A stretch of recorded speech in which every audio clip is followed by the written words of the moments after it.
What was your top takeaway from the Jerry Jones media session? Mainly that he talked to us. I mean, we didn't catch him at the combine. He was dealing with a small medical issue, which, it's such a big. It's like you can set your watch to the Jerry bus session in Indianapolis. So, kind of a bummer not to get to do that, but we got a chance to sit down with him. I guess just to kind of get it out of the way. It was the first time he's really talked since the immediate aftermath of the season.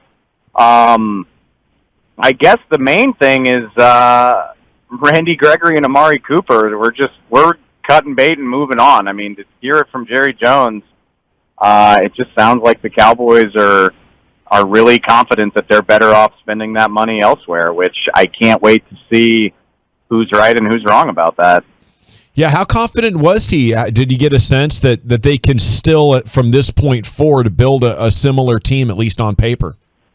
Well, I mean, at this time, you're always, like, this is the spin time of year. Like, you don't have to play football for months and months. Like, everybody's super optimistic.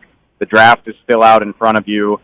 Jerry mentioned multiple times today that, just in the last 2 years, you've found guys like CeeDee Lamb, Trayvon Diggs, Micah Parsons in the draft. So, yeah, optimism abounds in late March. But, yeah, like I said, I thought it was just interesting the way that he talked about, it was our decision to move on from Amari Cooper. It was our decision to not re-sign Randy Gregory, and we were able to do this, and that, and bring 3 or 4 different guys back instead of keeping those guys around. And, again, everybody's optimistic in March, but he made it sound like they're doubling down on, this is the right move to make. This is the right path to go down. And I think that probably differs from what most fans and media think right now. So like I said, it kind of creates a interesting dividing line about who's going to be right and who's going to be wrong about this. Did somebody remind him, Dave, that he did sign Randy Gregory? Remind him, no, but we did talk about the way that looked like it was done, and then it wasn't done. And like I said, Jerry Jones, talking to us, like I said, he made it sound, he more or less, I think I put the exact quote on my Twitter feed. He was like, I had the chance to do it. Like, even after the initial deal fell apart, he was like, I had the opportunity to do that, and I decided not to. So I think, at this point, good luck getting to the true middle of the debate about what happened with Randy Gregory. I think both sides are pretty dug in on their version of events. But, yeah, like I said, again, this was Jerry Jones painting it as very much their decision and very much a good thing that they were using that money elsewhere. Dave, did anybody get into it with him? I didn't have a chance to hear all the clips and stuff like that, and I appreciate all your help with that. Did anybody ask him about his relationship with Mike McCarthy and that going forward? To be honest with you, no. And I think if for any reason we've covered so much ground with that between talking to Mike at the combine, and obviously Jerry was the one that started that firestorm in Mobile at the Senior Bowl. Yeah, and he didn't speak at the combine, so I didn't know if somebody followed back up with that. I did not. I apologize. No, but no. I think I saw you tweet it, Brian, and I don't know. I can't speak specifically for Mike McCarthy's motivations, but I do think it's interesting that he's one of the only NFL coaches that's not here this week. He's preferring to focus on pro day prep and scouting these draft prospects, and whether intentional or not, like I said, Mike McCarthy might disagree, but it sends a message to me that he's more focused on trying to make this team better than being here at the owners' meetings. It sends a signal to me that he is aware that there's a lot of scrutiny on him and his job security. Well, let me run something by you, because Gavin came up with this, and we had this discussion about an hour ago, that McCarthy just doesn't want to answer the questions anymore. That maybe that he came to Dallas thinking, I could do this, but in actuality, what he wants to do probably isn't going to work. That he just doesn't want it. He just doesn't want people prying on his relationship or anything with Jerry. To be honest, I don't think I agree. I know for a fact, I think Mike McCarthy, he's gotten a crash course in what it's all about being at the head of this franchise. Like, maybe he didn't know what he was signing up for. he knows now, and he's got no problem joking about how different this is than Green Bay, when you could kind of disappear for the 9 months between training camp and, from the end of the season until training camp, you can just kind of disappear from the spotlight when you coach the Packers. You can't do that here. But I will say, Mike McCarthy, he's not here, but he's expected to have a WebEx call with us in the media tomorrow. He's going to do like a remote call in, and he was pretty upfront and forward, willing to talk about whatever at the combine last month. He did the whole back and forth about what Jerry said, and they've had conversations about it, and he would prefer that wasn't a talking point, but he's at peace with that sort of being the nature of the job. So honestly, you can say what you want about his ability as a coach, but I admire the way Mike McCarthy's kind of rolled with the punches with this whole thing. I don't have any criticism in that regard. I think he's been pretty adaptable. Dave, you think that did Jerry give you any insight about is free agency or trading? I mean, it's a funny question, I think, because free agency probably was over for a lot of Cowboy fans when they don't really do anything. But did he give you an indication? They always talk about 24/7 on team building. Is he now focusing in on the draft? Is that really what his area of eyeing up is right now? So yeah, you gotta qualify this, because I can hear the snarky comments already, and some of them are justified. That's not what I'm getting at, but I don't think they're done. If you just follow their strategy, what they like to do, they like to protect themselves.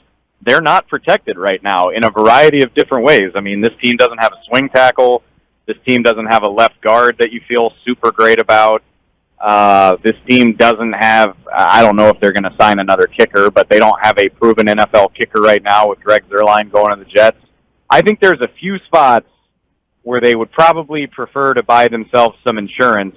So, I mean, Brian, you're a draft dork like me. Like, you don't want to go into that draft with the entire league knowing that you need to come out of the first round with Kenyon Green or Zion Johnson. Like, right. That is a terrible idea. So I don't think they're done. Now, are the additions they're going to make going to get anybody excited? No. I doubt that very much, but I do think they've got a little bit more work to do just to cover themselves so that they can draft as purely as possible. It's David Helman with you, DallasCowboys.com. He is at the annual league meeting in Florida and is reporting all week long. How likely is it they can get a Micah Parsons type of impact at 24 in the draft next month? To that point, that Jerry's talking about, this offseason isn't over. What kind of feeling do you guys get at 24? How tough would that be to get a real impact kind of guy? I hate to throw my guy Clarence Hill under the bus, but we were just having this argument in the media tent an hour ago, literally. And I'm about to sound like a sunshine pumper, but that's the beauty of the draft is, like, you never know for sure with this stuff. I mean, me and Clarence Hill from the Forward Star Telegram were arguing. He was like, well, you're not going to find a Micah at 24. And I was like, okay, well, can I interest you in a Travis Frederick? Can I interest you in a Zach Martin? Because that's the range where they found those guys. I mean, they found the best center in football for 3 or 4 years at pick 31, and ironically enough, everybody hated the pick. So you never know. You could absolutely find a great player at 24. Would I bank on it? Guy. Would I bank on it? I mean, yeah, he could be, absolutely. Or, like I said, either one of those guards, maybe a receiver falls to you. You can absolutely find that type of difference maker at 24. Would I bank on it? No, I would not. But you can never rule anything out when it comes to the draft. Yeah, we're joined here by Dave Helman, DallasCowboys.com. He's also the host of the draft show, and we'll have our coverage here with Dave and stuff. I was going to ask you, Dave, about that because I kind of talked to Gavin. I'm more set on Lindenbaum, the center from Iowa, being the guy that I kind of feel like I know what he's going to be. I'm not so sure about Green and Zion Johnson and Ingram and guys like that, those guards. Can you talk me off that ledge a little bit? I think, I mean, you just the thing for me is always tape. And I mean, because I spent so much time with you, right? Right. So I'm just parroting you a little bit. But of the guys when you turn on the tape, Linderbaum is easily the guy that gets you the most excited. I mean, right. The Big Ten has some badass football players, and he just dominated at that level. Everybody he played, it seemed like. And again, spending so much time with you like I did, I just remember those years when Travis Frederick was basically able to eliminate half of the defense with the way that he was able to diagnose what was happening and then get to the second level. I've seen the value of that. So that's right. the guy that I would feel the most comfortable banking on. Then at the same time, I mean, maybe he's not the cleanest prospect in the draft, but I trust a guy like Kenyon Green who had played at such a high level in the SEC.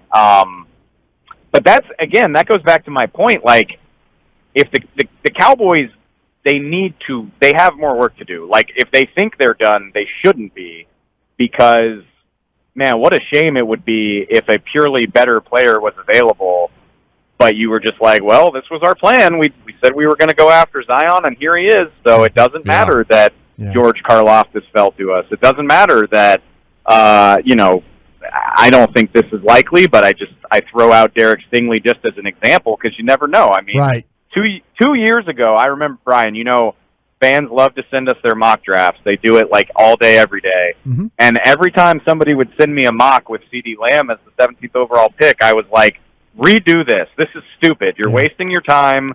Why are we talking about this? And sure enough, that's whose name got called. So can't predict anything to a certainty, but I just think you got to cover yourselves to be able to draft that singular talent if he's available. Otherwise, what are we doing here? So, David, just to circle back on Randy Gregory, did you get the feeling that Jerry's confirming that Randy and his agent said, if you take this language out, we'll sign? And Jerry said, no, I'm not taking that out? It was more vague than that. Obviously, he's not going to get into something that specific on the record. But what was the direct quote was like, basically, it was like Randy, and he was like, I was on the phone with Randy and his agent, and it was like, well, if you make this work with us, we'll do it. We'll sign. And Jerry used his classic quip that he's used before about El Paso. And I pass. So like I said, I mean, Jerry made it sound like he had just as much of a say in it as Randy and his people did, that they were like, you know what, if that's what you want to do, we're better off using this money elsewhere. And I mean, to be clear, Jerry also said that, he's super proud of Randy and he wants the best for him when he's not playing the Cowboys. So I don't know if there's like lingering bad blood there, but like I said, Jerry and the Cowboys front office they're very much trying to make it clear that they think this is the right way to go, that they're better off with, I keep saying quantity over quality. They'd rather have 6 players than 2. That's kind of the company line.